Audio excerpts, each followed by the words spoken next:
Hi, friends. Good morning. I'm so happy to see you guys today. I miss you so much. It was really weird not being in school for the whole week last week. And I know some of you might have lost power or water, and I hope that you get it all back now that the sun is out and it's really getting nice outside and there's no more snow on the ground.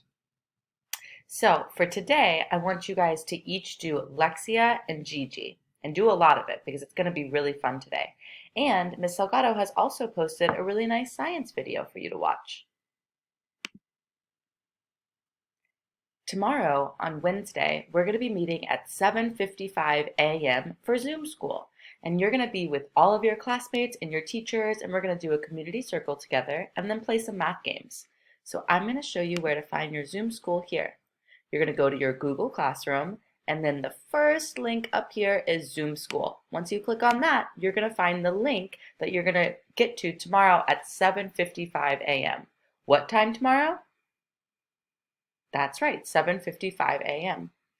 And then after we play some games tomorrow at 7:55 a.m., you guys are going to do Gigi and Lexia again.